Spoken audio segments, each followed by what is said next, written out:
এক নম্বর হাদিস শরীফ, আফলিস দীনাকা ইয়াকফিকাল আমালুল কলিল। হাদিস শরীফের অর্থ, তোমার ইমানকে কাটি করো, অল্প আমলই হাজাতের জন্য যথেষ্ট হইবে। 2 নম্বর হাদিস শরীফ, খায়রুকুম মান তাআল্লামাল কুরআনা ওয়া আল্লামা। হাদিস শরীফের অর্থ, তোমাদের মধ্যে সর্ব উত্তম ওই ব্যক্তি যে কুরআন মাজিদ শিক্ষা করে এবং শিক্ষা দেয়। 3 নম্বর হাদিস শরীফ, তলাবুল ইলমি ফারিদাতুন আলা কুল্লি মুসলিম। দ্বীনি ইলম তলব করা প্রত্যেক মুসলমানের উপর ফরজ। 4 নম্বর হাদিস শরীফ, আত-তুহুর শাতরুল ঈমান।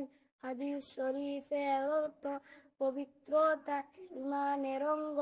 5 নম্বর হাদিস শরীফ, মিফতাহুল জান্নাতিস সালাহ। হাদিস শরীফের অর্থ, নামাজ বেহেশতের চাবি। 6 নম্বর হাদিস শরীফ, আউয়ালু মা ইউহাসাবু বিহিল আবদু ইয়াউমাল কিয়ামাতিস সালাহ। হাদিস শরীফের অর্থ, কিয়ামতের দিন সর্বপ্রথম নামাজেরই হিসাব হইবে। 7 নম্বর হাদিস শরীফ, ফাদলুল আলিমি আলাল আবিদি কাফাদলি আলা আদনাকুম। হাদিস শরীফের অর্থ, তোমাদের মধ্যে সর্বাপেক্ষা ছোট ব্যক্তি হইতে আমার মতবাদ তত বড়।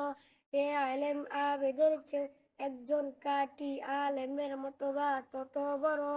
8 নম্বর হাদিস শরীফ, আদ-দুআ ওয়াল ইবাদাহ। হাদিস শরীফের অর্থ, দুআই ইবাদত।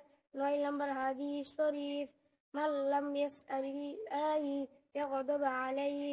হাদিস শরীফের অর্থ, যে ব্যক্তি আল্লাহ তাআলার নিকট দোয়া করে না, আল্লাহ তাআলা তার উপর রাগান্বিত হন।